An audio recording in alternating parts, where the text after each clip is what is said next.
Ada alung yang betul-betul ikut law. Jadi takkanlah pinjam 1,000 sampai jadi 5,000 nak kena bayar. Takkanlah sebahagian kecil orang-orang Melayu yang duduk dalam kepimpinan dah jadi komunis. Carilah pendapatan. Kalau tak mampu, carilah sahabat-sahabat yang boleh membantu kita dalam perjuangan. Tapi jangan ambil hasil yang haram. Lepas tu kadang-kadang bila kita dapat tempat tu, jangan rasa seronok.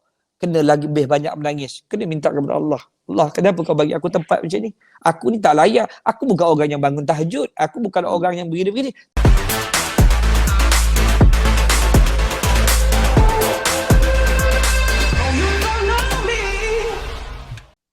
Malam ni kita bawakan seorang aktivis sosial yang terkenal lama. Walaupun dia berada di bawah pelbagai bumbung perjuangan, tapi secara peribadinya siapa yang tak kenal Yusuf Azmi?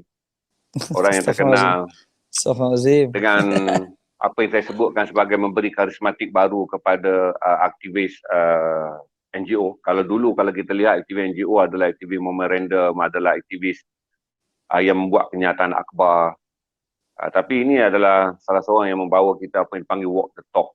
Saya gembira kerana malam ini Yusuf Azmi sudi bersama dengan Garasi. Walaupun saya banyak kali bertemu dengan saudara Yusuf ketika saya menjadi Ketua Jabatan Penerbitan di TV Al-Hijrah. Ini rasanya dapat 5 tahun tak pernah berjumpa.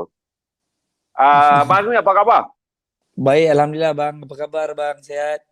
Sihat. Saya tunggu laluan trafik je. Bila dah ada nombor, kita akan terus pergi kepada hal-hal yang saya rasa perlu diperjelas ataupun perlu nak jelaskan. Pertama, saya nak tanya dengan saudara Yusuf dia tu. Apa itu semboyan, bang? Saya bila hal t-shirt tu baru saya perasan abang dengan semboyan. Saya tahu dah abang lama, tapi saya baru perasan perkataan semboyan. Apa semboyan, bang? Semboyan ni lebih kepada panggilan lah. Orang kata semboyan ni adalah satu yang di mana kalau kita memanggil, dia akan bersatu lah. Maksudnya semboyan ni adalah satu panggilan. Dalam askar ada semboyan, dalam polis ada semboyan. Jadi kita ni, kita dengan PDRM dan juga askar dan seluruh umat Islam ni dikira semboyan lah. Jadi semboyan ni adalah satu panggilan. Panggilan adalah panggilan penyatuan. Kita lihat mereka sebagai pejuang lah. Saya bukan pejuang lah, saya tidak diiktiraf sebagai pejuang, tapi perjuangan itu begitulah. Maksudnya semboyan adalah panggilan. Contohnya semboyan jihad. Maksudnya kita memanggil untuk jihad, untuk bersama dalam jihad kepada nafsu, jihad kepada banyaklah, tarbiyah dan sebagainya kan. Jadi itulah panggilan, dia lebih kepada seruan. Seruan memanggil kan. Contohnya hari ini kalau Islam dihina, jadi semboyan akan keluar. Macam itulah. Contohnya begitulah bang. InsyaAllah lebih kurang macam itulah. Alhamdulillah. Dia punya pengenalannya lebih kepada begitu. Tapi semboyan ni bukan milik saya, milik rakyat Malaysia. Jadi semboyan ni sebab tu saya lebih selesa dengan digelar sebagai aktivis. Aktivis ni tidak ada kedudukan, tidak ada pangkat, tidak diletak sebagai jawatan presiden dan sebagainya. Walaupun hakikatnya kita mungkin sebagai pengasas, tapi kita kata lebih selesa dengan aktivis. Jadi semua orang kena jadi aktivis. Macam tu. Saya nak supaya semua orang kita boleh buka minda kepada orang lain. Kita nak dapatkan semangat untuk perjuangan ni bukan perlu ada kedudukan, jawatan dan sebagainya. Yang penting adalah kita nak pergi berjuang, walaupun sedikit kita kena berjuang. Jadi itulah hala tuju hidup kita. Tapi kalau kita tak ada langsung perjuangan, maka kita ni macam tak ada kehidupan lah. Bagi saya sekadar pergi bekerja, perjuangan juga, tapi perjuangannya mungkin hanya pergi bekerja. Tapi kita kena buat benda yang lebih besar sebab kita kena lihat kepada amar makruf nahi munkar, iaitu kita kena mencegah kepada perkara-perkara munkar. Kalau kita tak boleh cegah dengan perbuatan, cegah dengan lisan, dengan doa dan sebagainya. Jadi kita kena buat sesuatu lah. Jadi semboyan ni adalah satu gerakan, bukan gerakan yang bukan gerakan yang tidak berlandaskan undang-undang. Gerakan yang berlandaskan undang-undang, tapi kadang-kadang kita perlu menegur undang-undang juga. Kadang-kadang undang-undang pun tidak menyebelahi kepada kita. Jadi semboyan ini ditubuhkan ada tujuan untuk menyatukan khusus kepada semua kaum di Malaysia ni, siapa yang tertindas. Jadi kita adalah ruangan untuk mereka mengadu.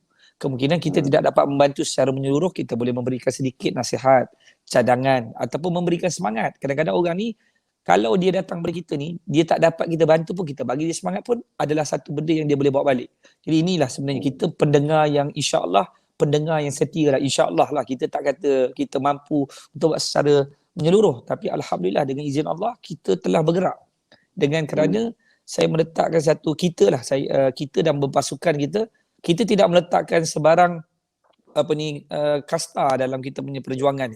Kita nak semua orang duduk dalam semboyan menjadi suara kepada tentang penindasan dan kezaliman. Tak kira siapa. Kalau kerajaan yang menjalankan amanah pun ada buat silap, kita tegur dengan kritikan yang membina. Tapi bukanlah kita nak meletakkan kerajaan yang menjalankan amanah ni di bawah. Tidak. Tapi tujuan kita ni adalah menjadi loudspeaker lah. Loudspeaker kepada kerajaan yang menjalankan amanah antara rakyat Malaysia. Sebab kita sedia maklum, rakyat Malaysia adalah kerajaan yang sebenar. 32 juta pengguna Malaysia, dia adalah kerajaan yang sebenar. Sama ada dia duduk dalam takbiran dalam kerajaan yang menjalankan amanah ataupun tidak, dia adalah kerajaan. Sebab itu kita kena tahu. Macam contoh abang dulu, sebagai orang yang sangat berpengaruh kan, duduk dalam jabatan, duduk dalam TV Al-Hijrah kan, satu masa tu duduk kedudukan. Jadi sewaktu anda duduk, anda juga kerajaan yang sebenar. Sewaktu anda sekarang ni tidak duduk dalam TV Al-Hijrah juga, anda juga adalah kerajaan yang sebenar. Sebab itu dia tak kira siapa sebenarnya. Sebenarnya sebab tu kita nak kena sama-sama muhasabah diri dan sedarkan diri kita bahawa satu ketika kita ada kedudukan. Satu masa nanti kita tak ada, kita juga rakyat macam biasa, kita juga perlu mengadu. Jadi inilah tujuannya, skop yang dibawa oleh semboyan lah. Begitulah bang. Alhamdulillah, faham. Saya nak cerita sikit lah, kita sharp to the line. Pada tahun 70-an, ayah saya adalah orang 13 Mei. Arwah ayah saya. Okey, adalah orang 13 Mei. Dulu perkataan coding yang dipakai di Kedah dulu adalah orang 13 Mei, merujuk pada mereka yang memulakan gerakan apa dipanggil sebagai Islah Alik Bata ni. Ketika ayah saya melalui tahun-tahun 90-an dan awal 2000-an, dia sangat kecewa dan sangat bersedih kerana gerakan ini telah berubah menjadi, kata ayah saya, gangster, pengedar dadah, jaga bar, jaga arak. Di mana ayah saya kata pada zaman dia berjuang di atas nama Islam, agama, bangsa dan tanah air, dia kata, gerakan ini sangat bersih. Hingga orang yang tak kenal berapa tangga masjid di kampung dia. Orang yang tak akan kenal siapa guru agama di kampung dia. Orang tak boleh menyebut nama imam di kampung dia. Tak akan diterima dalam gerakan. Saya cuma nak tanya dengan saudara Azmi. Di tengah-tengah khilaf ayah saya sebelum dia kembali ke rahmatullah dan kekecewaan dia besar apabila gerakan yang berasaskan kepada agama, bangsa dan tanah air kemudian diperkudakan. Dan orang yang sangat komited macam saya penarik beca ni, terlibat agama, bangsa dan tanah air, dia sangat komited sepanjang hayat dia. Apa yang sebenarnya berlaku dalam tempoh tersebut? Kan saya menjarakkan diri langsung dan kemudian menjadi pekerja profesional. Saya tak faham apa yang tinggal di balik Alik Bata dalam gerakan yang kemudiannya saya rasa saudara Azmi juga tahu latarnya.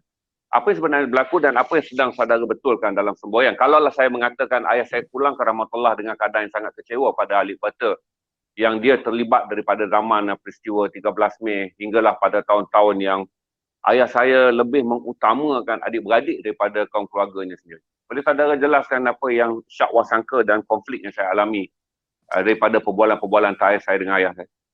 Dia begini tuan, kita kena sedia maklum bang. Bila kita sebut perjuangan Alif Bata, maksudnya agama, bangsa, tanah air, sudah pasti dia mempunyai strategi strategi bagaimana untuk kita supaya dapat membela agama kita.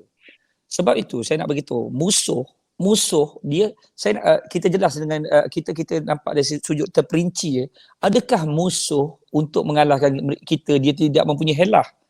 Malah dia bukan menggunakan helah, dia menggunakan penipuan, ideologi, fitnah, menggunakan segala agenda untuk membunuh kita. Ataupun saya kira cuba untuk memusnahkan kita punya Alif Bata ni. Inilah tujuan musuh. Jadi sudah pasti kita pula di pihak yang saya tidak kira saya, maksudnya ayah tuan lah, dan orang pejuang-pejuang yang memperjuangkan pada 13 Mei ni agama, bangsa, tanah air ni. Mereka juga perlu menggunakan helah dan mereka mesti berpasukan. Sudah pasti mereka ada perkara yang tidak boleh dibincangkan secara terbuka, ada perkara yang mereka bincang secara terbuka. Sebab kita lihat kepada hadis Nabi bagaimana baginda Rasulullah sallallahu alaihi wasallam, Rasulullah ada kumpulan yang besar untuk dirancang untuk peperangan. Saya tidak menyebutkan di sini Rasulullah suka berperang, tidak. Rasulullah tidak suka berperang. Kita nak kena tahu Rasulullah tidak suka berperang. Tapi sekiranya ada berlaku peperangan, Rasulullah akan merancang secara berkumpulan. Itu yang pertama. Maka Rasulullah ada penyimpan rahsia Penyimpan rahsia ni dikira memegang mohor orang yang betul-betul dipercayai. Bukan Rasulullah tidak mempercayai sahabat-sahabat yang lain, tidak. Rasulullah mempercayai sahabat yang lain, tapi ada perkara-perkara tertentu tidak boleh dihebahkan. Kerana apa? Ia boleh menyebabkan, contoh, saya ambil satu contoh. Kadang-kadang kita duduk dalam kumpulan 10 orang 10 orang ni membincangkan tentang apa perkara yang ingin dilakukan, strategi. Tapi kadang 10 ni, dia telah menyebarkan satu berita yang tujuannya baik. Tujuannya baik untuk menyampaikan kepada rakan-rakan yang lain untuk memperjuangkan satu hak ni. Maksudnya alif bata ni, agama bangsa tanah air ni. Tapi kadang-kadang dalam 10 kumpulan yang akan datang, 10 lagi, ada orang yang menjadi musuh dalam selimut. Jadi maka dia akan menyebarkan berita ini, maka menyebabkan pengkhianat itu boleh, pengkhianat ini datangnya musuh duduk di dalam kubu kita adalah kerana adanya pengkhianat.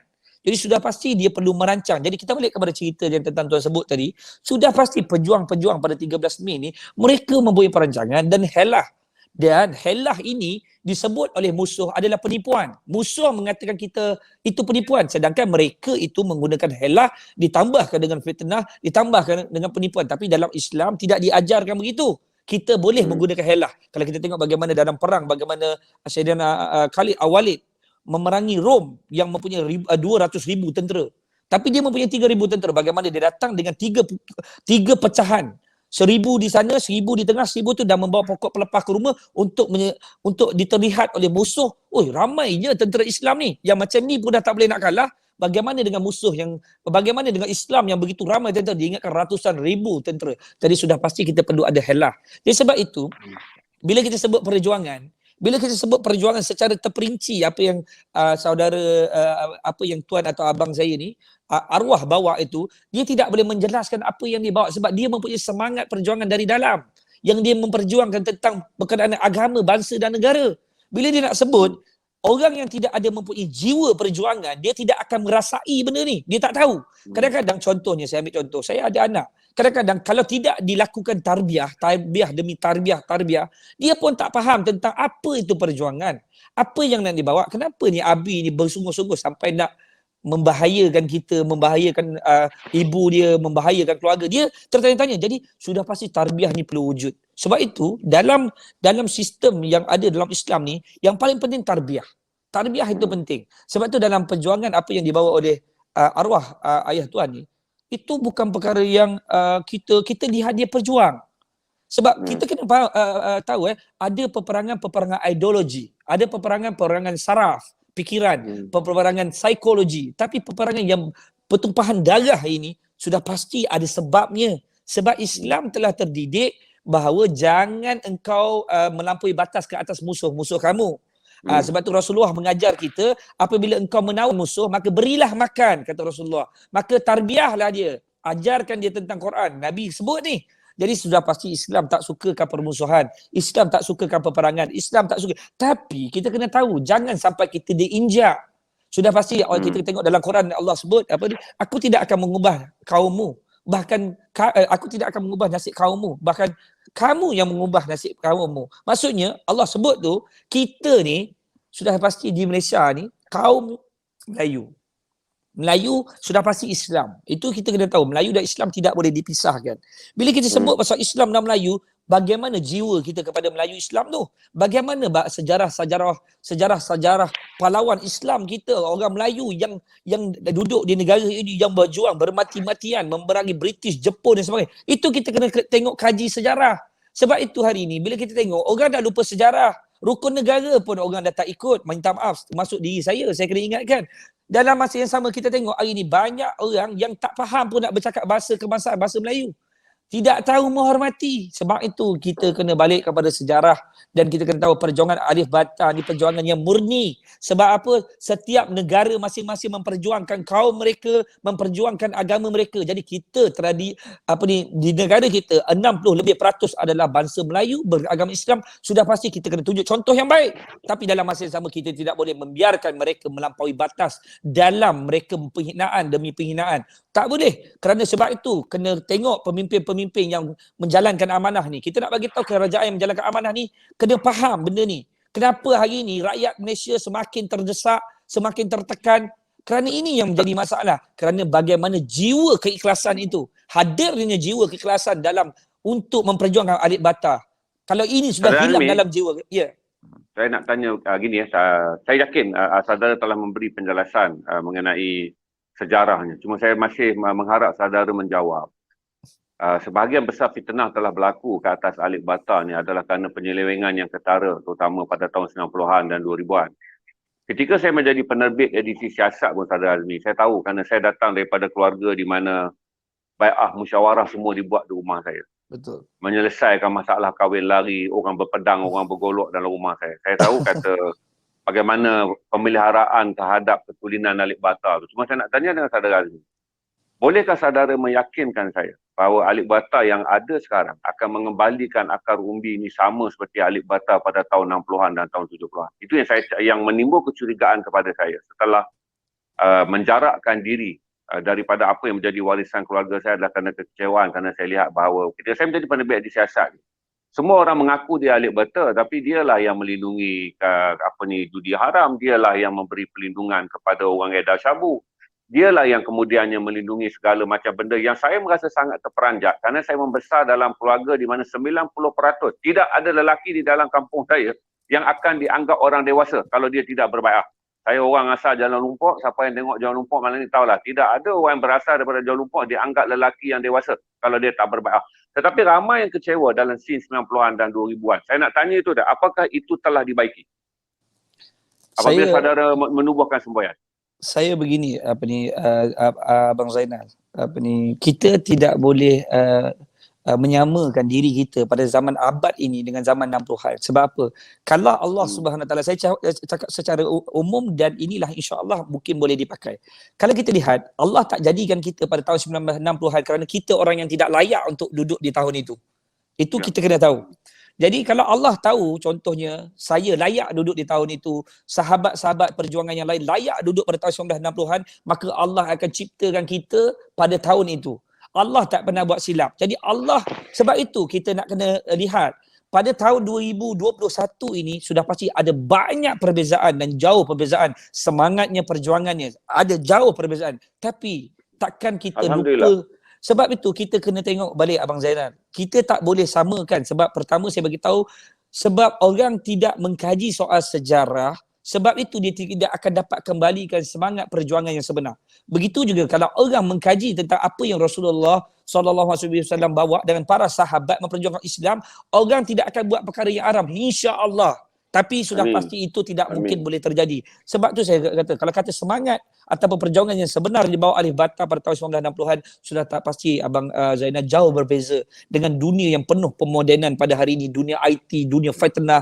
Kita sudah masuk ke fasa-fasa yang terakhir dikatakan oleh guru saya. Maksudnya sudah sampai di akhir-akhir. Maka ini dunia yang paling dahsyat fitnah. Jadi alhamdulillah Abang Zainal masih ada lagi pada tahun 2021 ni. Maksudnya begini, orang yang pernah duduk dalam era 1980-an ni, kira era-era macam tu maksudnya masih ada. Inilah tibanya masa orang-orang muda mengambil ilmu kepada orang-orang yang lama, yang lebih berilmu, berpengalaman. Ini perlu ada. Tapi nampak tak apa telah terjadi? Adab sudah hilang. Sebab tu Islam, kita tengok kenapa Rasulullah SAW ni Allah turunkan dan Nabi yang terakhir. Kenapa? Kerana untuk membentuk satu akhlak. Tapi apa telah terjadi? Akhlak ini inilah yang dinamakan adab. Tapi adab ni sudah lain. Sebab itu tidak ada lagi panggilan abang, kekanda, bahasa-bahasa yang menyebabkan orang jatuh cinta kepada kita. Tapi ini tidak wujud. Tapi bila kita gunakan bahasa ini, dikatakan kita, ini adalah geng-geng be'ah ke apa sebagainya. Saya nak bagi jelas kepada umum, kepada semua. Sebenarnya be'ah, orang berbe'ah dengan tidak berbe'ah ada banyak perbezaan. Walaupun kita tahu, sedia maklum, orang yang berbe'ah ada sebahagian kecil yang melanggar be'ah mereka. Betul? Melanggar hukum mereka. Itu kita tidak nafikan. Orang yang berbe'ah kepada Allah dan Rasul. Kan? Wabillahi, wallahi, watallahi. Dia sebut semua ni. Tapi dia langgar. Inilah kilah manusia. Ini kilah manusia. Ini sudah terjadi. Semua orang terjadi benda ni. Tapi bagaimana kita nak biarkan ke Abang Zainal? Tak boleh Abang Zainal. Sudah pasti pada abad ini, 2021 ni, kita sudah berhenti menghina agama kita, berhenti menghina orang Melayu kita. Bukan agama Melayu. Kalau orang menghina agama, kita pancung contohnya. Tapi kalau orang menghina bangsa kita, kita jangan benarkan. Sebab apa saya kata? Bila orang menghina bangsa kita, kita tidak boleh biarkan. Sebab tu kita ibarat kalau harimau nak mengaum di dalam perut. Jangan mengaum secara terbuka. Kalau ada orang Melayu ada kelemahan, janganlah kita buka kelemahan dia. Kalau mudaratnya besar, barulah kita buka kerana ia boleh menyebabkan sekian. Tapi apa telah terjadi? Sebahagian kecil orang dalam kepimpinan parti, semua perkara sehingga urusan tidur, urusan makan, urusan skandal, semua dibuka aib. Jadi inilah kelemahan sebahagian kecil orang-orang Melayu yang membuka aib.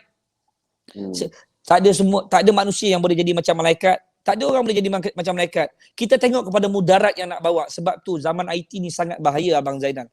Sebab apa tu? Semua benda di hujung jari. Kadang-kadang contoh berlaku masalah rumah tangga. Sepanjang hidup 30 tahun hidup aman damai, tiba-tiba last minute ada masalah berlaku, suami stres dengan distress kerana masalah COVID dan sebagainya, tak lagi kerja, tiba-tiba hari tu suami tiba-tiba memaki isterinya, contoh. Tapi benda itu telah ditularkan, nampak keburukan pada hari itu tapi tidak nampak kebaikan 30 tahun yang lepas yang dia telah membimbing, mendidik. Sebab itu nak kena hati-hati pada penyebaran berita-berita fitnah dan palsu ni. Sebab tu kadang-kadang bang, kita di semboyan bang, kalau kita nak tularkan ni benda yang kita rasa, benda yang betul-betul kita rasa kena sebarkan. Kalau tak kita pun tak nak. Sebab apa? Ini mengaibkan. Ini boleh menimbulkan fitnah. Ini menyebabkan orang maki hamun ni sebab ni. Sebab itu saya jawab balik tajuk kepada abang tadi, untuk kita balik kepada zaman 1960-an seperti mana Panglima K.R. Saleh kepada Datuk Mak Kilo semua ni. Memang sukar Abang Zainal, tapi kita boleh ambil sejarah mereka, jadikan semangat. Marilah kita sama-sama balik. Sebab tu nak kena betulkan guru kita. Sebab tu guru kita ni kena datang daripada akhlul baik, guru-guru mursyid. Sebab apa? Mereka mendidik kita daripada akhlak dulu. Jangan salah faham orang-orang silat, sahabat-sahabat saya, kawan-kawan saya. Jangan ingat orang akhlul baik ni mana suka perang. Orang ahlu baik ni takkan nak bercakap soal agama punya. Mereka ni orang lemah lembut, orang akhlak. Daripada keturunan Hasan, orang Husain, baik-baik ni. Jangan kita kata begitu. Jangan kita nampak mereka ni zikir. Hidup diorang zikir, maulid, zikir maulid. Lepas tu tausiah. Lepas tu majlis taklim. Ini ada orang. Baik, kamu tidak pernah melihat bagi mereka ini hidup dengan zikrullah. Mereka hidup dengan tarbiyah. Apabila mereka ini bangkit, mereka akan seperti, saya tak tahu nak sebut dah, tapi seperti musuh melihat mereka seperti bertebaran, seperti kilat-kilat yang memancar. Kerana apa? Kerana mereka menyimpan kesabaran demi kesabaran. Mereka telah terdidik oleh guru-guru mereka daripada kalangan akhlul baik. Sabarlah menghadapi ujian. Tapi saat agama dihina, saat Allah dihina, saat Nabi dihina, maka mereka akan bangkit bila apa? Bila seruan jihad itu sampai. Jadi sebab itu kita kena balik. Sebab tu saya nak minta kepada guru-guru yang mulia, guru-guru silat, pendekar-pendekar Melayu yang hebat-hebat belaka semua ni, marilah kita duduk dalam jamaah. Sebab tu kena perkukuhkan balik jamaah. Kena balik solat berjamaah. Jamaah ni datang di mana? Mulakan dengan solat berjamaah dulu. Hidupkan dengan jamaah. Baru kita boleh balik. Kalau kita tak hidup dengan jamaah, kita tak boleh pergi mana-mana Bang Zainal. Sebab apa Bang Zainal? Masih lagi ada keegoan. Masih lagi ada rasa riak, ujub, takbur dalam hidup kita. Bagaimana kita nak duduk dalam satu kumpulan, satu jemaah? Tak boleh. Kenapa dia jadi imam? Aku yang lebih mulia. Ini masalah. Sebab itu buangkan sifat yang ada dalam diri. InsyaAllah Allah akan bantu kita. Allah akan balik. Sebab tu tafakur ni penting. Sebab apa? Saya bercakap ni bukan saya di kalangan orang saleh. Saya orang yang paling banyak buat maksiat, paling banyak buat dosa, banyak buat silap dalam hidup dosa. Saya rasa sampai hari ni pun dosa lebih banyak daripada kebaikan. Tak ada kebaikan. Tapi selagi kita duduk dengan Allah, kita masih lagi tafakur minta dengan Allah, Allah akan kasihani kita. Allah akan kesian pada kita. Dia ni Yusuf Hazmi ni dah lah jahat, banyak buat jahat, buat maksiat, tapi malam-malam minta maaf dengan aku, minta ampun. Allah kata ni, Allah sifat maha pemurah, maha penyayang. Allah kata apa? Kesian pula kat dia, tak apalah, maafkan dia hari ni. Jadi hari-hari nak minta maaf dengan Allah, hari-hari nak kena minta dengan Allah. Sebab tu kita kena hidup dalam Allah. Kesiankan dengan kita. Kita ni mana nak tempat nak pergi? Berapa banyak amalan kita pun tak boleh pergi mana-mana. Sebab itu pejuang-pejuang yang ada ni Abang Zainal, kita kena kembalikan mereka. Kita tak boleh biarkan mereka. Sebab di kalangan para sahabat juga ada yang nakal-nakal. Ada yang tukang maki hamun. Ada yang tukang perang. Semua ada. Bukannya mereka-mereka ini datang semuanya baik-baik dulu. Sebab tu Nabi dah sebut dalam sejarah, jangan menilai orang dari luaran itu. Nabi sendiri, orang mabuk datang pada Nabi, Nabi layani dia. Nabi biarkan, sebab itu program ziarah ni kena wujud. Orang-orang silat kena wujudkan program ziarah. Ziarah bukan menunjukkan siapa lebih kuat. Ziarah bagaimana kita meraihkan orang. Itulah sebab itu baiknya hari ini kita kena duduk dalam kumpulan jamaah. Tak boleh lagi kita berpisah-pisah, Bang Zainal. Itulah saya harap jawab sedikit dah. Ya, Saudara Nuri, tujuan saya bertanya soalan tu, saya fikir kata dia memberi ruang pada saudara membuat pencerahan. Kerana fitnah ke atas Alik Bata, tak kiralah mereka datang daripada bai'ah yang mana, ranting bilah yang mana pun, adalah sangat besar. Kerana pada tahun-tahun 90-an dan awal 2000-an, tercetus fitnah yang saya rasa menitiskan air mata semua orang yang pernah melihat bagaimana asas perjuangan ni pada tahun 60-an dan 70-an. Bagaimana perjuangan ini bukanlah berorientasikan kuasa. Dia berpegang kepada kataan orang kampung dia sebuah adik-beradik. Adik-beradik, ya. Itu saudara mara kasih sayang. Saya bagi tahu pada saudara Azmi, saya nak tanya satu lagi. Satu adalah mengendalikan isu semasa. Kalau saudara lihat sekarang, saudara memimpin satu gerakan yang orang Islam dan juga orang Melayu menyimpan harapan yang besar. Tapi pada waktu yang sama, harapan yang disimpan tu berasaskan marah, kadang-kadang emosi, hingga kita mungkin terjebak kepada isu perkauman dan isu menjadikan Islam satu agama yang ditakuti kerana ganas. Macam mana saudara nak mengendalikan persepsi? Pada waktu sama kita bertegas supaya Melayu seperti mana termaktub dalam perlembagaan adalah bumi putra yang memiliki kedudukan istimewa. Islam seperti mana ada dalam perkara 3 perlembagaan adalah agama rasmi persekutuan. Raja-raja Melayu seperti mana adalah perlembagaan adalah mereka yang berada di tahap yang paling tinggi walaupun kita adalah kerajaan raja perlembagaan. Tapi dengan hinaan-hinaan dan juga isu-isu yang dimainkan oleh setengah orang yang kita anggap bukan semua dalam kaum bukan Islam ni, ataupun orang bukan Islam bersifat begitu. Macam mana saudara nak kendalikan? Kalau saya lihat di Facebook, terutama saya lihat masih isu kalimah Allah dan sekarang isu derian Musang King, dia telah bertukar menjadi perkauman. Dia sebagai salah seorang orang yang saya anggap aktivis lah, walaupun saudara tidak menganggap saudara memimpin, tapi saudara ada aktivis yang memiliki pengaruh. Bagaimana saudara mendidik supaya pada satu tahap kita mempertahankan maruah bangsa dan kesucian agama. Pada satu tahap juga kita nak memelihara kesejahteraan negara. Dia begini Abang Zainal, ada perkara yang kita boleh berlembut. Ada perkara yang kita boleh berlembut. Saya tidak nafikan, contoh saya ambil satu insiden yang berlaku kepada salah seorang ayah angkat saya. Ayah angkat saya ni bekas polis bekas polis, bekas ketua polis Selangor lah. Dia beritahu pada tahun sebelum waktu dia jadi OCPD di Negeri Sembilan, saya rasa, di salah satu Negeri Sembilan, dia kata waktu first kali dia masuk ke balai IPD Negeri Sembilan tu, dia beritahu dengan saya, Yusuf, waktu ketika saya mula masuk, dia kata saya jawab jawatan, tiba-tiba ada kes seorang budak perempuan kecil perempuan kecil, kanak-kanak dirogol dan dibunuh, diletakkan kayu di kemaluan dia. Contoh diletakkan kayu di kemaluan, dah dirogol dan diletakkan kayu di kemaluan. Jadi saya tanya kepada beliau, jadi bagaimana keadaan ayanda waktu tu? Saya sebut dia ayah lah sebab saya sayang kepada dia. Dia kata, so sekarang ni saya dah tua. Dia cerita ni yang terbaru, dia cerita dengan saya ingat ada 2 tahun lepas dia pencen lah. So sekarang ni saya dah tua, saya lembut lah, dia kata. Dan saya tengok dia perhijrahan dia besar lepas dia pencen.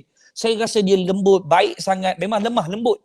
Sangatlah lemah lembut. Kadang-kadang kita kenal dia waktu dia berjawatan tu, orang nak jumpa dia pun, dia sangat, kenapa nak jumpa? Apa sebab nak jumpa?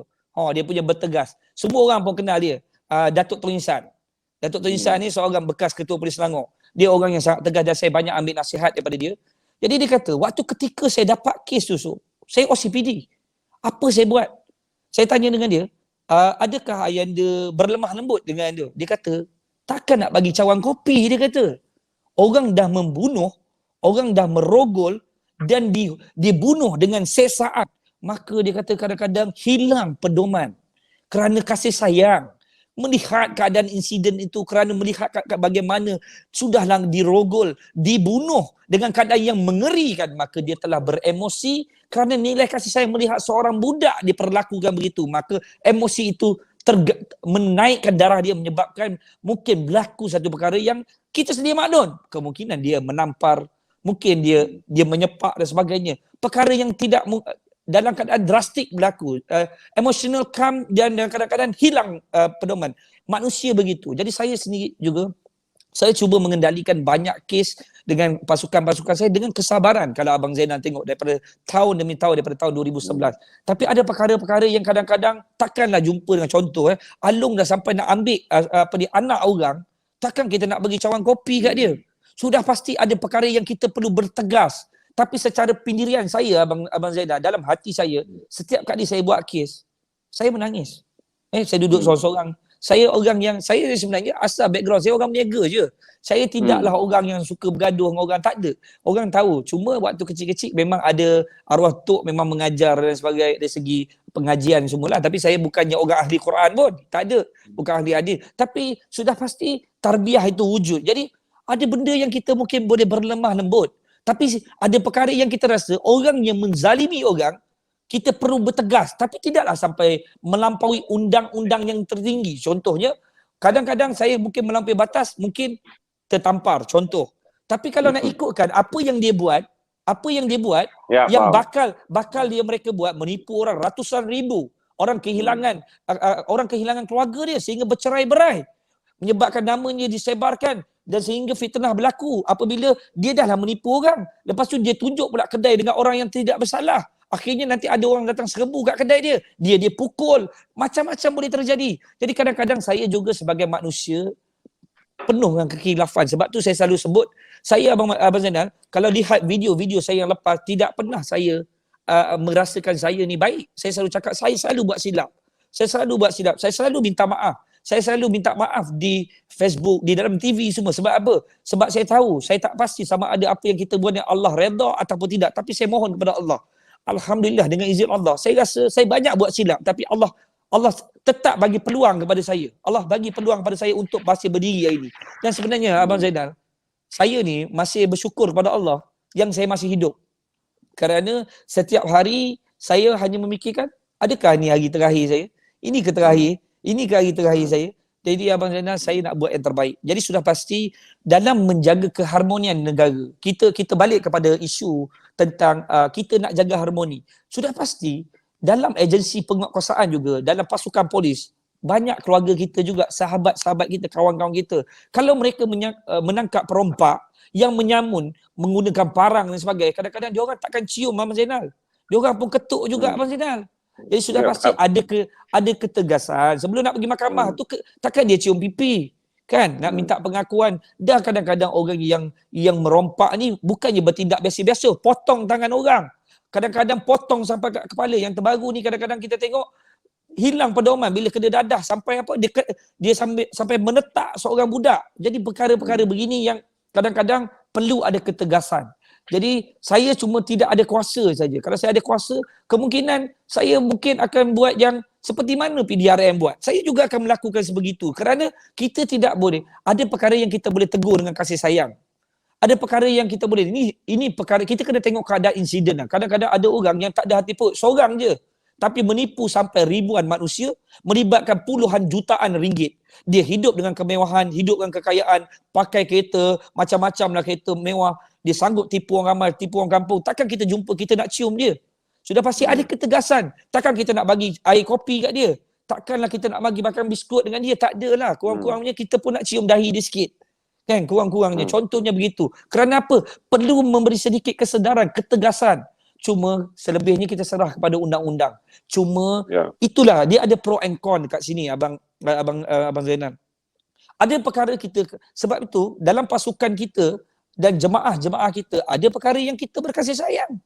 Kan? Tapi kasih sayang kita tidaklah selembut macam orang-orang baik macam Abang Zainal dengan orang-orang kat luar ni. Kita ni lembut, kita ni lembut yang inilah diri saya yang saya tak boleh nak ubah, yang Allah letakkan pada saya. Tapi saya hidup dengan menangis Abang Zainal. Saya tak malu cakap benda ni. Saya hidup dengan menangis. Jadi saya cuba terapkan dalam hidup saya. Saya tak nak tidur, saya tak nak buat benda yang saya syok sendiri. Sebab tu saya kadang-kadang cakap dengan kawan-kawan saya dengan pasukan polis, buatlah perkara yang minta Allah redha. Allah akan gerakkan kita. Sebab tu kita selalu zikir kepada Allah, la ilaha illallah. Kita selalu la ilaha illallah. Bila kita tarik la ilaha illallah, masukkan dalam jiwa kita tu tiada Tuhan selain Allah. Jadi minta betul-betul dengan Allah. Bila kita minta dengan Allah, kalau kita duduk dalam perkara yang haram, contohnya saya duduk dalam perbuatan yang haram, dalam perniagaan yang haram, ada perkara yang subhan dan sebagainya, Allah akan pandu kita dan keluarkan kita perlahan demi perlahan. Sebab tu kita kena hidup dalam jabatan yang betul, Abang Zainal. Saya bercakap ni, saya selalu ingatkan diri saya yang paling banyak buat dosa. Kan? Tapi saya ada peluang untuk bercakap di dalam dengan Abang Zainal dan juga ramai orang kat luar sana nak dengar benda ni. Jadi apa yang saya buat adalah saya selalu buat silap. Jadi kita buat silap, apa kita buat? Kita balik kepada Allah. Macam mana? Minta kepada Allah. Jangan minta dengan manusia. Sebab tu kadang-kadang saya nak bagi tahu kepada sebahagian kecil dalam pemimpin dalam menjalankan amanah. Kalau kamu ada jiwa ke atas tentang Allah dan Rasul ni, betul-betul kamu ada nak bawa pada fardu kifayah ni, ketika Allah dihina, kamu tak tunggu dah. Kamu bagi arahan, tangkap. Ketika Nabi dihina, kamu bagi arahan, tangkap. Kerana apa? Kamu mempunyai kuasa. Sebab itu rakyat pilih kamu, kerajaan yang sebenar kami. Kami memilih kamu kerana kami rasa kamu layak. Jadi jangan berlemah lembut dalam perkara penghinaan ke atas kaum, ke atas agama. Kalau ada di kalangan orang Melayu menghina agama orang lain, harus mengambil tindakan. Kalau ada di kalangan orang Melayu yang di kalangan orang Islam yang menghina agama orang lain, kamu harus ambil tindakan. Kerana apa? Sebab Islam tidak terdidik dengan ajaran yang begitu. Sebab itu kalau kita tengok hari ini, benda ini berlaku di sebaliknya. Sebahagian kecil, beberapa orang yang tertentu, 2-3 orang ni hina Nabi kita, hina Allah, hina Islam, hina segala-galanya. Tapi kadang-kadang tindakan begitu lambat, tidak proaktif, tidak drastik diambil. Tapi cuba bayangkan kalau hari ini orang yang ada kedudukan dihina. Kalau katakan hari ini, maaf saya katakan, kita ni adalah frontliner, orang yang sentiasa bawa orang turun kalau sekiranya Raja-Raja Melayu dihina.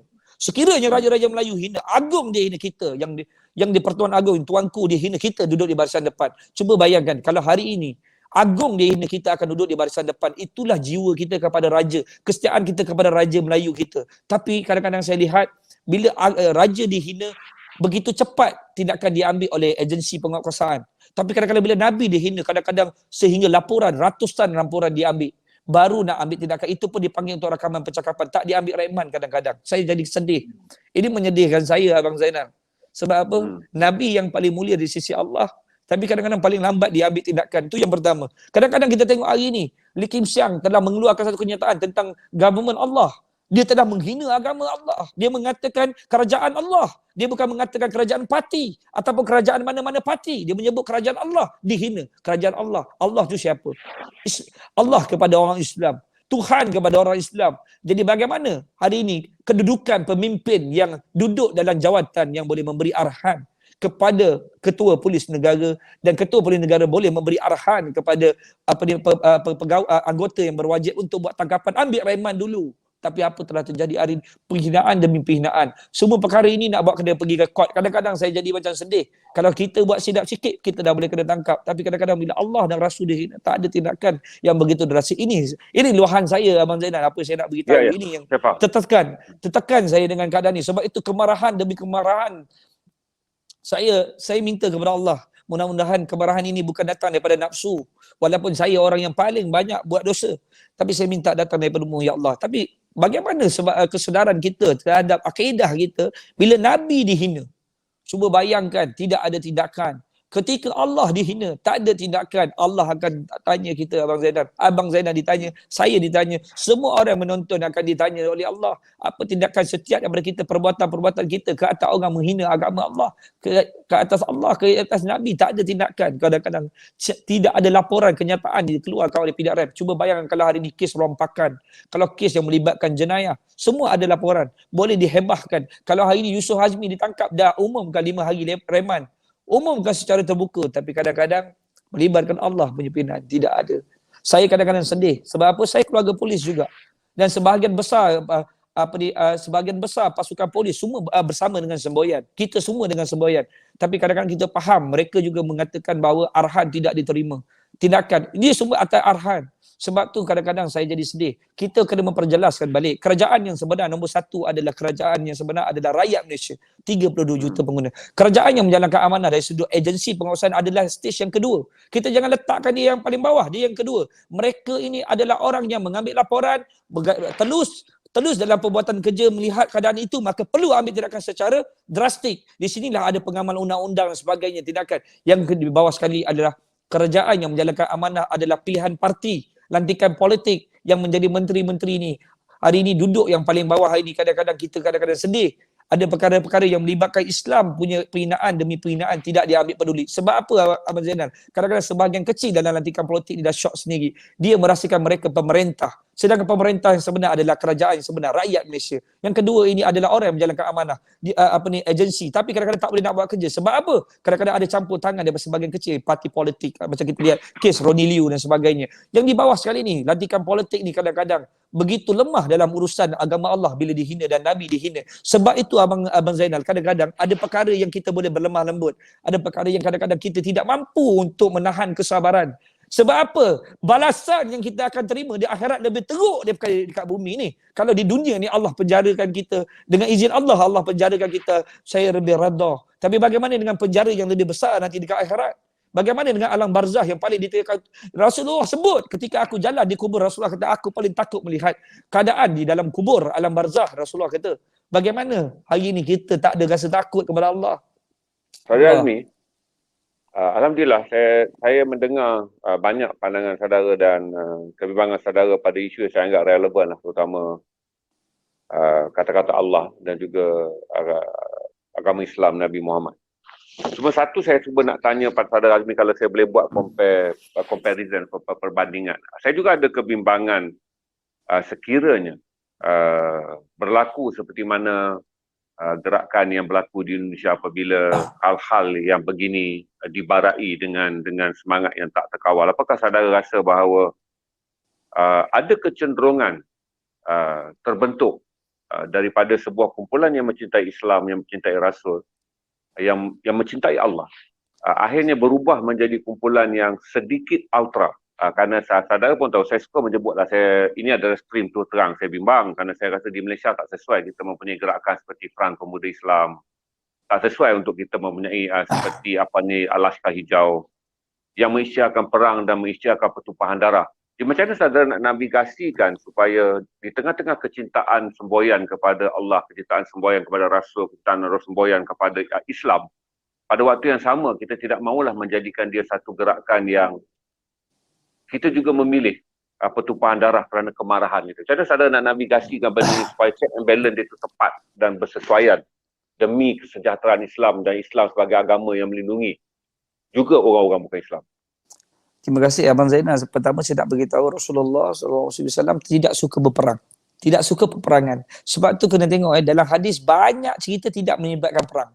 Semua tarbiyah. Semua tentang akhlak dan sebagainya. Sebab itu saya rasa rakyat Malaysia tidak ada kecenderungan ke situ.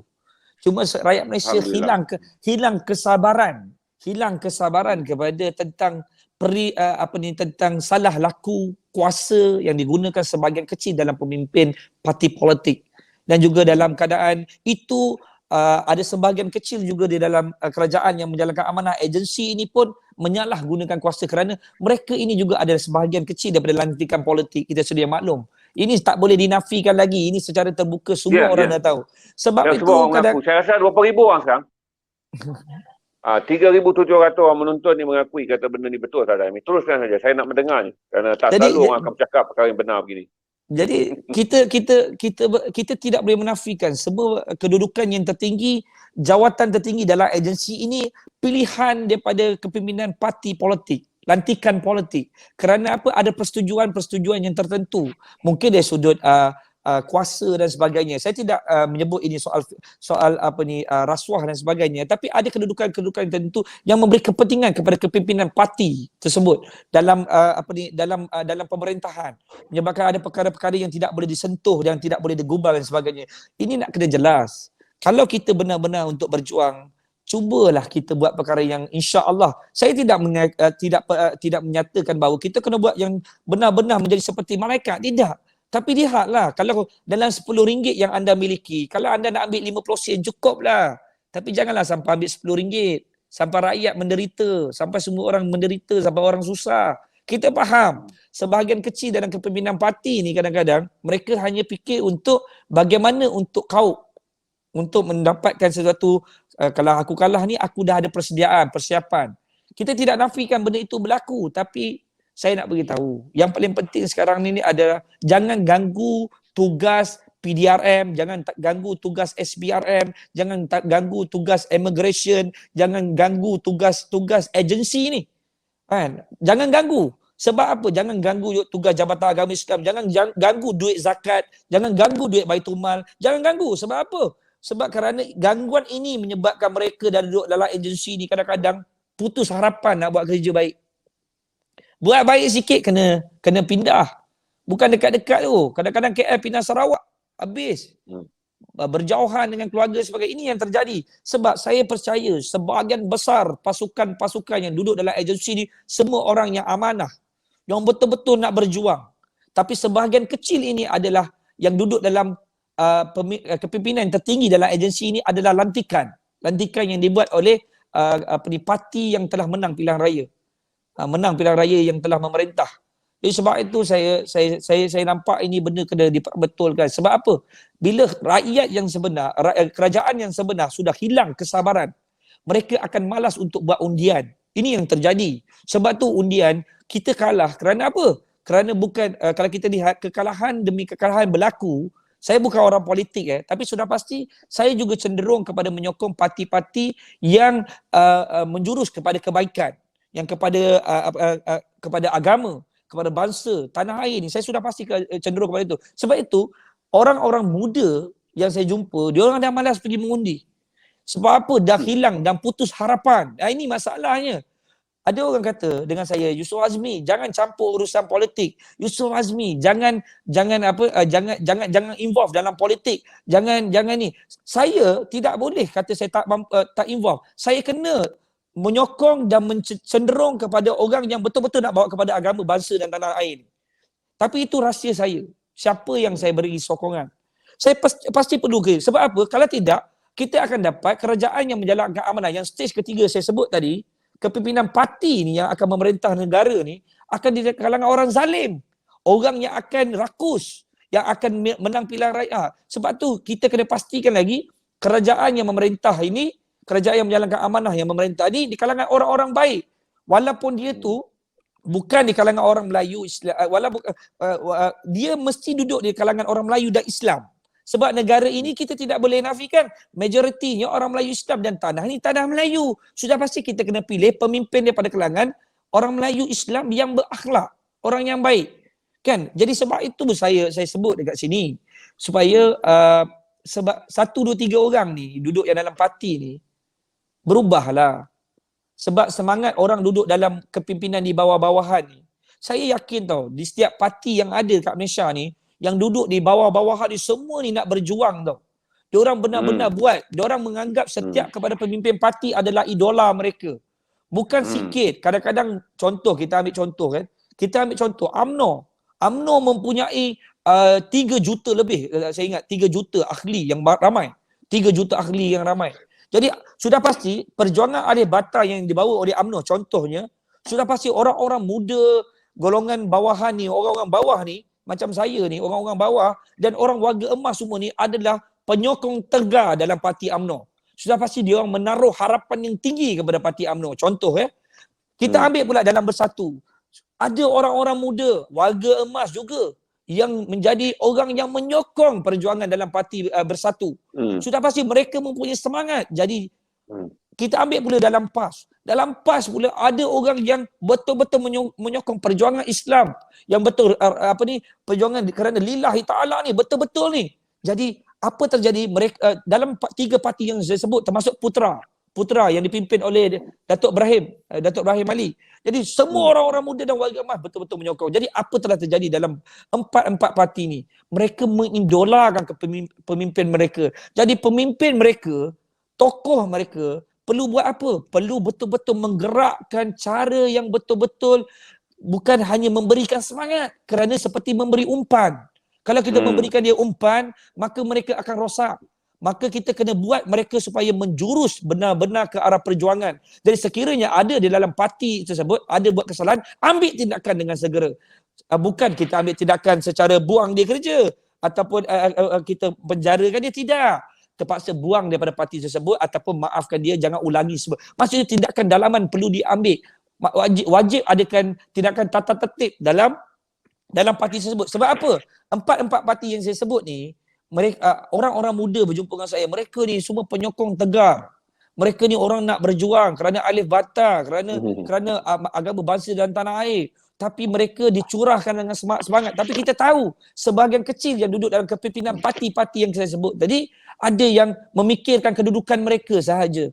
Tidak memikirkan benar-benar untuk rakyat. Ini yang jadi masalah.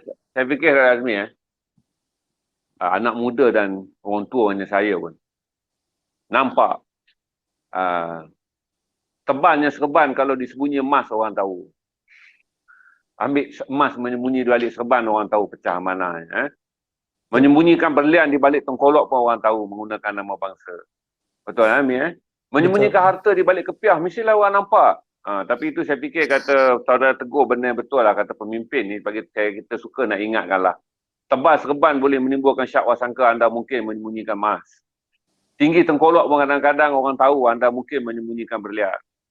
Tebal songkok anda mungkin buat lebih tebal dan lebih tinggi untuk menyembunyikan wang. Ini kekecewaan yang saya rasa saudara nyatakan. Saya yakin orang tua macam saya dan anak muda dan yang pertengahan macam saudara juga masa. Cuma satu saya tanya Azmi tentang kes Along ni sekarang. Latest sebelum kita pergi kepada apa yang saya tak gembira tentang lesen yang kebenaran beroperasi yang dikeluarkan kepada peminjam wang berlesen.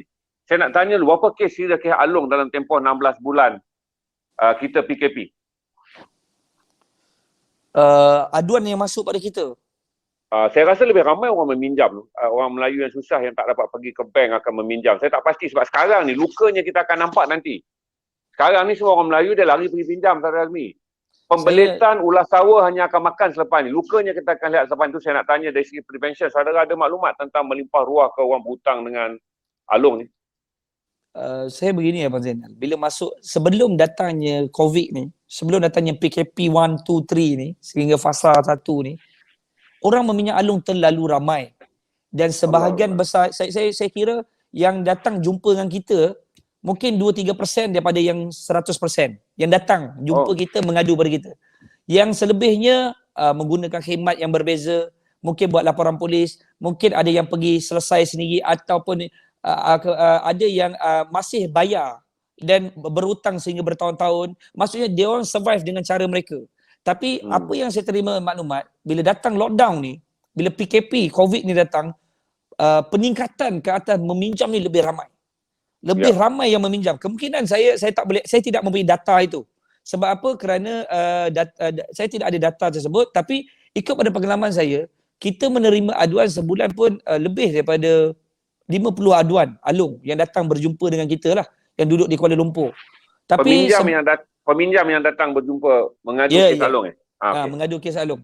Jadi dalam sebulan lah. Sebab kita bukan saja menguruskan kes Along, kita ada kes-kes pelaburan dan sebagainya. Tapi sebahagian besarnya kita tidak dapat membantu. Kerana apa? Kadang-kadang terlalu banyak Along yang telah menggunakan modus operandi mereka, iaitu ialah mula-mula pinjam seorang, pinjam 2 orang sehingga menjadi berbelas orang. Ada yang 1 orang sampai 64 orang Along, ada yang 1 orang sampai 25 orang Along.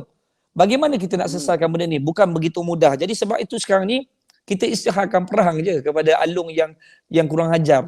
Dia begini, kalau dia pinjam 1,000, dia dah bayar 1,000 dan dia dah bayar interest katalah 500. Sudahlah, apa lagi nak kan 1,500.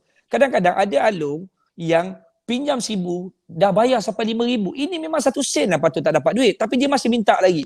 Jadi ini yang kadang-kadang kita terus kita dan pasukan kita akan ambil tindakan.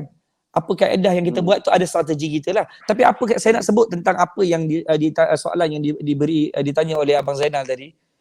Peningkatan ke atas orang meminjam Along ni terlalu banyak. Kita tersedia maklum, sebahagian besar Along-Along ini adalah jerung. Banyakkan saya terang lah, ini adalah Along Cina, yang dibuli ni adalah peminjam Melayu. Kita biasa dulu benda ni. Kita sedang cakap kenapa dia boleh tercetus menjadi api resis. Kerana kita orang Melayu tak gembira melihat orang Cina yang menjadi peminjam, membuli dan memperkotak-katikkan orang Melayu yang meminjam, hingga wang yang perlu dibayar tak munasabah. Jadi daripada isu pinjam meminjam, dia akan membakar semangat kita menjadi isu perkauman. Mungkin apa ni saudara boleh jelaskan lah. Pertama saya nak beritahu dengan Abang Zainal, kita di Persatuan, kita membantu bukan saja kaum Melayu. Cina pun datang jumpa kita. Ada yang Cina Muslim datang jumpa kita. Ada India pun datang jumpa kita. India Muslim pun ada datang jumpa. Jadi sebenarnya orang yang meminjam alung pada waktu COVID ni bukan kira kaum dah. Semua orang pinjam. Jadi apa yang terjadi? Sebahagian besar ni alung-alung ini. Sebab tu kadang-kadang bila isu tu, bila saya ni dilabelkan sebagai Melayu. Sebab Melayu kan, muka Melayu kan. Jadi bila saya berjumpa dengan alung ataupun sahabat-sahabat kita berjumpa dengan alung, sudah pasti alung Cina. Jadi itu yang menyebabkan kadang perkataan perkauman tu tak sesuai. Sebab yang buat kerja-kerja alung ni memang sebahagian besarnya Cina. Kan? Jadi yang meminjam alung ni bukan saja orang Melayu, orang Cina, India pun pinjam. Jadi kalau saya bawa India pergi jumpa, tak ada pula dikira rasis. Kalau saya bawa Cina pergi jumpa, tak kira rasis. Jadi sebab itu kena betulkan kenyataan ni. Sebab apa? Tidak boleh melabelkan bahawa Persatuan Pengguna Sembilan Malaysia ni adalah membela kepada orang Melayu saja. Tidak. Kita sebab Nabi kita ajar bantu semua orang. Tapi kita tengok keadaan lah. Kadang-kadang orang yang menipu ni, kadang-kadang kita tak boleh nafikan lah. Di Malaysia ni yang banyak menipu sebagian kecil yang Cina lah. Kan? Kita tak boleh nak tipu lah dalam urusan pelaburan, dalam urusan alung ni semua. Jadi benda ini yang terjadi kan. Jadi saya bukan sebut semua Cina. Tapi sebagian kecil ni merosakkan nama kaum-kaum Cina yang lain. Merosakkan nama kaum-kaum India yang lain. Ini masalah alung-alung yang tak bertamadun ni. Jadi, ada juga pemberi pinjaman wang Malaysia yang betul-betul ikut akta. Ni saya kena jelaskan dulu Abang Zainal sebelum saya nak pukul benda ni. Ada juga yang betul-betul ikut setahun 18%. Ada. Yang bercagar 12%. Ada. Yang memang betul-betul ikut. Ada. Tapi boleh dikatakan 95% semua tak ikut lah. Tak ikut. Saya tahu. 95% tak ikut. Jadi, saya kena sebut benda tu kena quote sebab nanti ada pula yang kata, Yusof Azmi tak sebut pula pasal orang yang baik. Ada alung yang betul-betul ikut law. Kan? Tapi saya akan sebut 5% mungkin yang betul-betul ikut law, 95% ni semua tak ikut law. Jadi apa telah terjadi? Takkanlah pinjam 1,000 sampai jadi 5,000 nak kena bayar. Ini masuk akal ke? Lepas tu dia gunakan peras saraf, perang psikologi, Facebook, memalukan sampai dia minta pula dia suruh jadikan isteri you pelacur semua ni. Dia gunakan psikologi perbuatan macam ni. You kalau tak, you bagi you punya anak kerja dekat tempat kita punya JRO punya ni. Ini apa kurang ajar benda-benda macam ni yang sentimen begini yang dia main. Inilah nama penghinaan demi penghinaan. Sebenarnya kita, mungkin orang ada sebut dekat luar, kenapa pinjam alung? Kan dah tahu alung ni jahat sebagainya. Kita tak boleh samakan, Abang Zainal begini Abang Zainal. Kita tidak boleh samakan nasib kita sama dengan orang lain. Macam saya selalu sebut, ada orang gaji 5,000 tapi dia hanya tanggung isteri dengan anak-anak dia tidak dia hanya tanggung keluarga dia, cukup untuk dia. Jadi dia tak boleh labelkan orang yang gaji kadang-kadang 5,000 tapi tanggung mak bapak, tanggung ibu mentua, ayah mentua, contoh, tanggung anak yang sampai 4 orang sekolah agama sebagainya. Kadang-kadang tidak mencukupi. Kadang-kadang adik dia pun dia tanggung juga. Jadi benda-benda begini yang kadang-kadang kita tak boleh samakan. Kalau semua Allah jadikan semua kulit sama hitam, Allah tak jadikan kulit putih. Kalau semua orang jadi handsome macam Abang Zainal, tak adalah orang jadi orang tak handsome macam saya. Contohnya begitu. Jadi sebab itu kita nak kena tahu Abang Zainal, semua orang tidak sama. Sebab itu bila ada orang hujah-hujah statement yang dikeluarkan di Facebook, dikeluarkan di IG semua, kena hati-hati kerana anda telah melukakan hati sebahagian besar orang yang kadang-kadang terdesak. Sebab apa? Nak beli susu anak je. Dalam waktu COVID ni tak boleh kerja. Waktu lockdown ni tak boleh kerja. Ada yang dah tak kerja sampai berbulan-bulan. Pengangguran daripada 2 juta pada tahun lepas sekarang jadi 3 juta lebih. Syarikat telah ditutup. Kita difahamkan Hotel Istana tutup terus. Hotel Istana hampir 40 tahun yang paling lama di Kuala Lumpur tutup. Jadi kita tahu bagaimana lockdown ini memberi kesan yang sangat besar, impaknya kepada rakyat Malaysia. Sebab tu saya sebut. Lepas tu ada pula yang kadang-kadang saya tak faham. Ada seorang menteri ni, saya minta maaf, saya nak kena sebut juga, menteri dalam KPKT keluarkan lesen untuk kredit komuniti. Ini benda yang kadang-kadang ini tak relevan langsung. Apakah benda sekarang ni macam inilah. Ibarat contoh apa yang telah terjadi sekarang ni. Kita nak selamatkan rakyat Malaysia, tapi kita hantar jerung pergi selamatkan. Contohnya nak selamatkan negara kita pergi hantar, contoh, kita nak selamatkan negara kita hantar penyamun pergi selamatkan negara kita. Adakah wajar? Sebab tu kadang-kadang janganlah sebut ini satu penyelamatan. Jangan panggil ini penyelamatan. Ini panggillah satu pembunuhan. Kenapa saya sebut pembunuhan? Orang dah ditimpa tangga.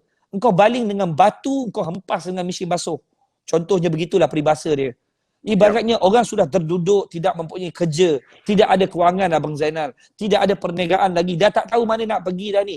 Tiba-tiba ada pula kita hantar seorang yang konon-konon, saya mau tolong sama you, ini kredit community, ini kerajaan bagi lesen. Dia kata, contohnya, bayangkan alung-alung ni tidak mempunyai lesen pun bertindak seperti mereka adalah negara ni, Ya. atuk dia orang punya, kan, seperti atuk dia orang punya, bayangkan mereka mempunyai lesen. Ini kadang-kadang saya tak faham apa fikiran yang dibawa. Dulu saya sangat menghormati kepada menteri KPKT. Saya sangat Sebut menghormati je beliau. YB Zuraida Kamarudin. Memang YB kita nak Zuraida. mesej ni sampai kepada YB Zuraida Kamarudin. Saya beritahu kepada YB Zuraida, saya tidak mempunyai masalah dengan anda. Saya tidak ada apa-apa, tak ada permusuhan dengan anda. Tapi sebelum ni saya rasa rekod anda rekod yang baik. Walaupun anda duduk dalam parti mana pun. Itu saya. Tapi kadang-kadang saya lihat apakah plan demi yang you lakukan. Plan strategi yang you lakukan kepada orang yang sedang terkesan kerana lockdown ni. You bagi kredit community. Sepatutnya hari ini Kementerian KPKT perlu menegur kepada Jabatan Agama Islam untuk memikirkan bagaimana nak jalinkan kerjasama supaya di bahagian zakat dan Baitul Mal ni boleh beroperasi balik. Sebab sekarang ni Baitul Mal dengan zakat tak boleh beroperasi. Dia tak boleh walk in. Dia hanya boleh online. Macam manalah makcik-makcik tua, orang-orang yang tak ada internet rumah. Tak semua orang ada gadget dekat rumah tau. Tak semua orang mempunyai handphone. Orang-orang tua tak tahu. Kalau baru-baru ni saya ziarah beberapa tempat, saya sedih terkedu sahabat semboyan kita di Johor, pergi satu rumah ni pakcik ni duduk rumah, memang anak dia tak ada kat rumah. Dia duduk situ dah lama seorang-seorang, dia mandi sini apa sini. Inilah sebenarnya kadang-kadang kita kena fikirkan pasal lockdown ni. Kenapa? Kerana banyak orang terkesan dan banyak orang ambil kesempatan ke atas lockdown ni. Bukannya nak menyelamatkan, nak membunuh sebenarnya. Sebab tu saya kata kerajaan yang menjalankan amanah, janganlah lepas ni buat-buat tanya, kenapa orang makin hari makin bunuh diri? Kenapa orang makin hari makin kenapa orang dah hilang akidah sebenarnya? Jangan sebut macam tu.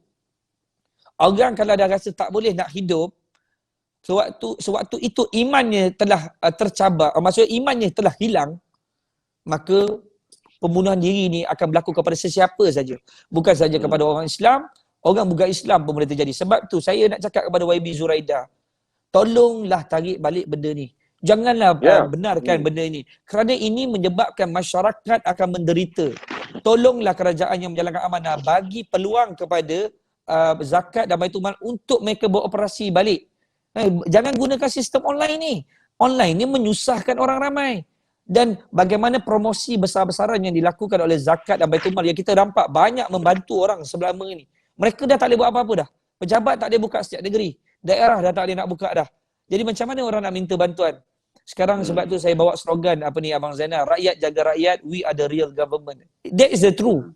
Itu benda yang sebenar-benarnya. Kita takkan terbentuk satu kerajaan yang menjalankan amanah melainkan adanya kerajaan sebenar. Tidak terbentuk sebuah kepimpinan melainkan ada yang membuat undian dan memilih mereka. Sebab itu nak kena bagi tahu mereka jangan shock sendiri dalam bab ini. Sebab saya rasa banyak orang dah shock sendiri. Dah tak fikirkan perasaan Abang Zainal. Orang dah tak fikirkan perasaan. Cakap ikut suka, cakap ikut apa yang mereka rasa sedap untuk didengari. Dah tak fikir perasaan.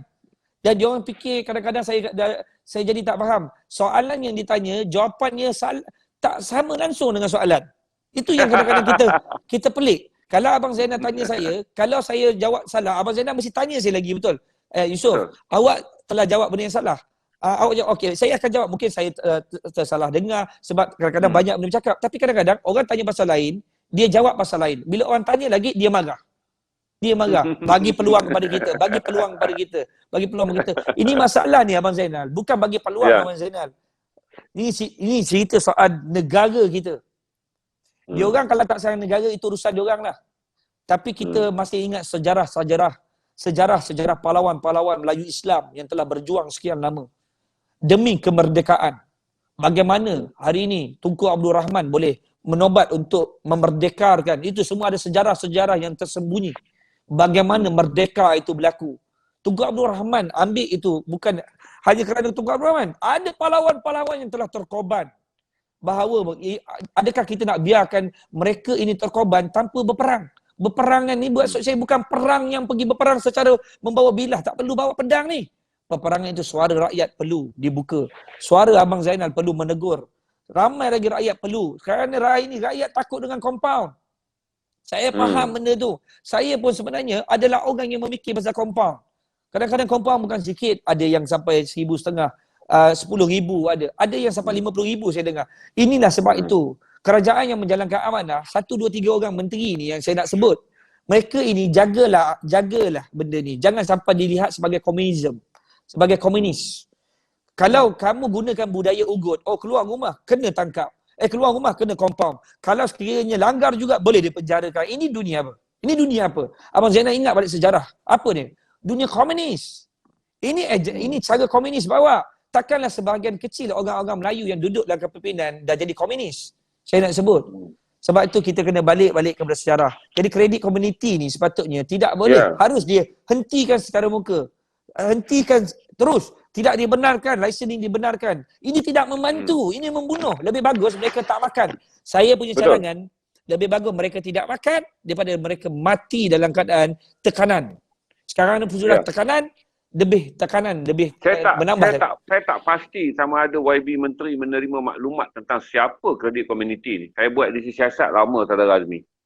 Saya boleh bagi tahu kata satu wajah dua topeng ni. Kita tahulah siapa Along dan siapa kredit komuniti ni. Saya masih ingat lagi kes-kes. Lebih kurang sama je. Saya terkejut kan macam mana ada seorang menteri boleh berfikir kredit komuniti boleh menjadi tempat rakyat mengadu. Itu yang muskil. Tak apa, saya nak tanya dengan kalaulah saudara boleh nasihat anak-anak muda yang ada. Saya datang daripada skul yang lain. Cuma saya boleh bagi tahu pada saudara Azmi tentang jamaah. Apa yang boleh saudara tegur anak muda sekarang tentang pentingnya jamaah.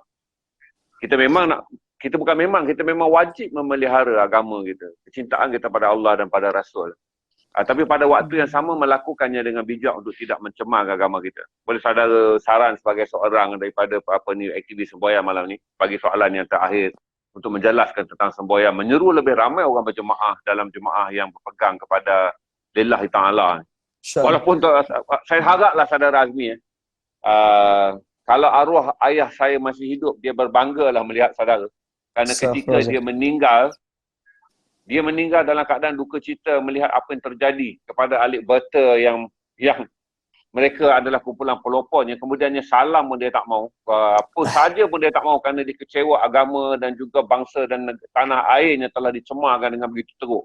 Mungkin saudara ada pesanlah kepada anak muda tentang pentingnya kita berjamaah, apa yang semboyan tawarkan dalam kerja berjamaah. Terima kasih kepada Abang Zainal. Pertama saya nak beritahu, saya pun bukan orang yang arif billah boleh bercakap benda ni. Tapi apa yang saya boleh sebut, ini saya dipesan oleh guru saya. Guru saya selalu sebut, kalau kita nak membina satu kekuatan, kita kena bina dari sudut jemaah. Jemaah ni bagaimana mudahnya?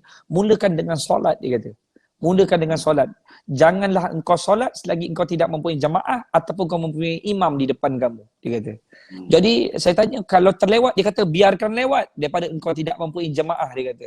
Biar contohnya kalau masuk Zuhur tu 1.20, 1.22, kalau tak ada jemaah lagi, tunggu sampai ada jemaah. Dia kata kekuatan jemaah ni perbezaan. Sebab apa kita duduk dalam satu jemaah dan kita akan membincangkan isu berkenaan dengan Allah dan Rasul saja, dia kata. Sebab duduk dalam jemaah ada benda yang nak disebut, ada benda yang nak diingatkan, ada benda yang nak disampaikan. Tapi kalau duduk seorang-seorang, Allahu Akbar, kita duduk seorang, habis je waladhdallin amin, assalamualaikum warahmatullahi, habis kita keluar dalam keadaan dah berdoa, kita duduk. Kita dah tak tahu apa nak buat, kita terus. Tapi kalau kita duduk dalam jemaah, dia berbeza. Kerana adanya imam, pasti adanya doa. Sebab itu kadang-kadang orang yang solat seorang-seorang ni, sebahagian kecil ni, lepas solat dia doa, dia begak. Tapi bayangkan doa kerana jamaah. Doa dalam jamaah. Kemungkinan dalam duduk tu katalah satu orang imam, 5 orang jamaah di belakang contoh. Dalam satu doa itu, jamaah-jamaah yang duduk di belakang itu, selepas habis solat tu, dia mendengar imam berdoa, kemungkinan 5 orang daripada semua tu, Allah kabulkan satu doa dia, menyebabkan 5 dan 6 orang termasuk imam, dia kabulkan doa mereka. Kerana adanya orang ikhlas, adanya orang baik di situ. Jadi sebab itu jemaah penting. Jangan tinggalkan jemaah. Sebab itu mana-mana kepada, saya panggil kepada panglima perang yang ada di Malaysia, kepada ayahanda perang yang ada di Malaysia, kepada abalong, kekanda, adinda, apa-apa Kak Long ke apa sahaja yang ada ni. Anda duduk, betulkan kepada, tunjukkan sebenar-benar apa itu bai'ah. Apakah itu sistem bai'ah yang sebenar-benar. Bai'ah ini adalah sebenarnya kita balik kepada Ahlul Bait. Kita balik kepada Rasulullah. Kita balik kepada Rasulullah. Bila kita turun benar-benar itu, apa yang disimpan, apa yang kita janji kepada Allah dan Rasul. Kita jangan tinggalkan Quran dan hadis. Sebab itu kita kena duduk dalam jamaah. Kita kena duduk dengan majlis taklim. Jadi kita kena duduk. Jadi tolong saya minta kepada diri saya juga, saya yang banyak buat dosa dan maksiat ni, kena satu hari mesti ada duduk dalam majlis taklim. Duduk, kalau duduk dalam keluarga, baca 2-3 hadis.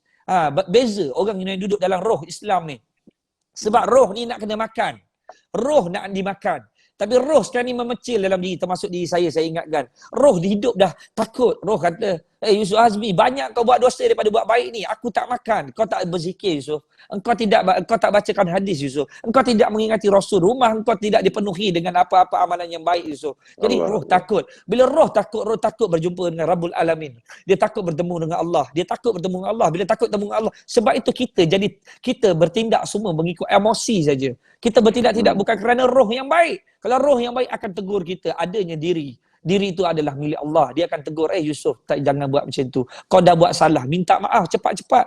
Kau minta maaf. Lepas kau minta maaf kan dia, kau minta maaf dengan Allah. Dan roh mengajar kita benda yang baik dan kita nak kena bentuk roh kita. Jadi roh kita makan apa dalam diri kita? Adakah kita selawat kepada baginda Rasulullah? Kadang-kadang saya pesan kepada diri saya, tolong jangan tidur kalau tak selawat kepada Rasulullah SAW. Jangan tidur. Jangan tidur selagi kita tak zikir la ilaha illallah 100 kali paling kurang. Jangan tidur kita kalau tak baca Al-Fatihah 7 kali. Cuba amalkan 7 kali Al-Fatihah. Jangan lupa kita baca surah Al-Kahfi 10 ayat pertama, 10 ayat terakhir. Alhamdulillahillazi anzal ala abdihi kitaba wa lam yaj'al lahu iwaja. Tu baca sampai 10 ayat awal, 10 akhir. Kurang-kurangnya kita hidup dalam apa? Dalam ingat ada Allah. Lepas baca tu buat maksiat lagi. Besok pagi kita ingat balik Allah sebab kita duduk dalam keadaan mengingati. Jadi bila kita tinggal, maka Allah akan tinggalkan kita. Kekuatan jemaah tak ada. Sebab tu Abang Zainal, kenapa orang-orang muda termasuk diri saya hari ni kadang-kadang susah nak ada adab dengan orang lebih tua, macam maksudnya kalau dengan Abang Zainal ni orang yang lebih berilmu, lebih yang tinggi sedikit kedudukannya, orang yang lebih pangkat dah, maksudnya orang yang berumur sedikit daripada kita lah. Kenapa kurang adab ni? Kerana mereka tidak belajar dalam majlis. Majlis itu perlu terdidik ilmu. Sebab itu kalau orang zikir, bayangkan orang hidup dengan roh. Roh la ilaha illallah ni tiada Tuhan selain Allah. Makan tak roh kita? Makan roh kita di sini. Makan ni. Bila roh kita makan, apa jadi? Roh tidak akan memecil. Roh sedang kuat dalam badan kita. Bila kita baca hadis Nabi apa? Rumah itu tidak akan disinggahi oleh syaitan. Sebab apa? Syaitan takut dengan hadis Nabi. Saya bercakap macam ni bukan saya bukan di kalangan orang soleh dan ahli kitab Quran, tidak. Bila Abang Zainal suruh saya pesan kepada diri saya dan kepada orang lain, saya pesan benda yang perlu kita buat. Maksudnya kita kena amalkan baca. Kenapa kena baca taklim? Kenapa kita kena wujud majlis taklim? Baca hadis Nabi ni. Kerana apa? Syaitan tak nak masuk rumah yang ada majlis taklim. Sebab apa? Dia benci dengan kisah Rasulullah. Baca 2 hadis je. Bukan susah sangat. Baca 2-3 hadis. Pagi baca, malam baca kat rumah. Jangan tinggal. Lepas tu rumah kena perbanyakkan. Kalau rumah tu ada TV yang boleh pasang azan ataupun ada recorder yang boleh tekan, biarkan running 24 jam azan 24 jam. Sebab apa? Supaya roh dalam rumah tu hidup. Sebab zat ada dalam rumah ni hidup. Jadi bila dekat rumah tu hidup jadi anak-anak dalam keadaan bermain, dalam keadaan apa pun dia masih ingat Allah. Allah, azan dia ingat. Sebab tu perkataan kita kena balik tu bila Allahu Akbar, kita tahu Allah Maha Besar. Kita selalu terkakap benda tu. Jadi kita kena ulangkan Allahu Akbar. Kita balik Allah Maha Besar. Asyhadu an la ilaha illallah. Kita kena selalu ulang tu sampai habis tu. Jadi kita ingat, aku tahu tiada Tuhan selain Allah. Aku tahu tiada Tuhan selain Allah. Tiada daya aku selain daripada Allah. Jadi semua itu kita tahu benda tu. Maka bila tahu benda, maka roh rumah itu hidup. Orang dalam keluarga tu hidup. Isteri, anak-anak hidup dengan roh yang baik.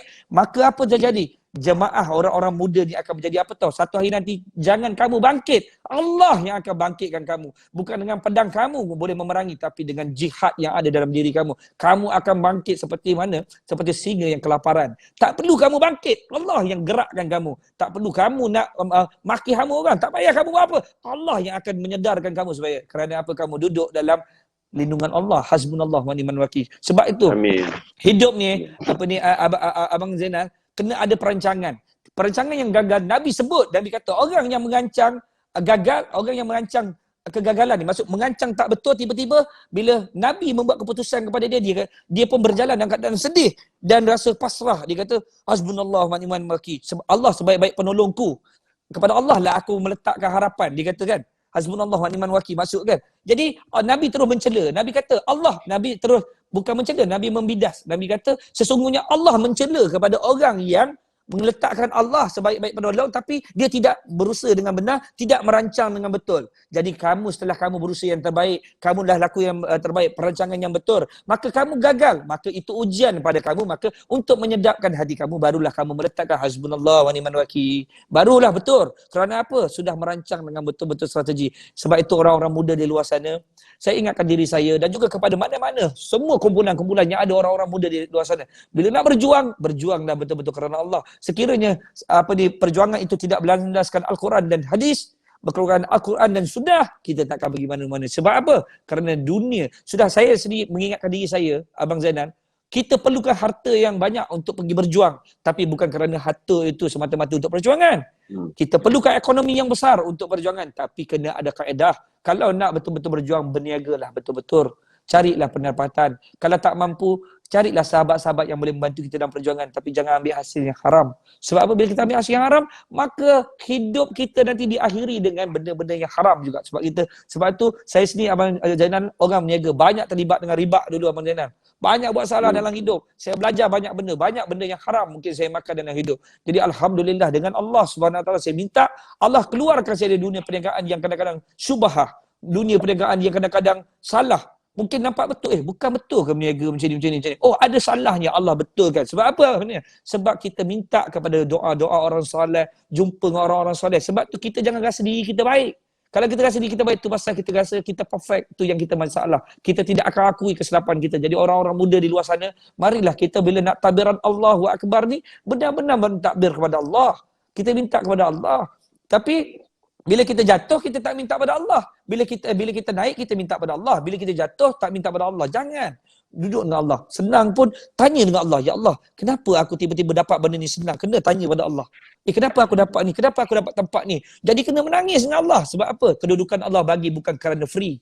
Allah bagi ada sebab. Sebab tu kadang-kadang bila kita dapat tempat tu, jangan rasa seronok. Kena lebih banyak menangis. Kena minta kepada Allah. Allah, kenapa kau bagi aku tempat macam ni?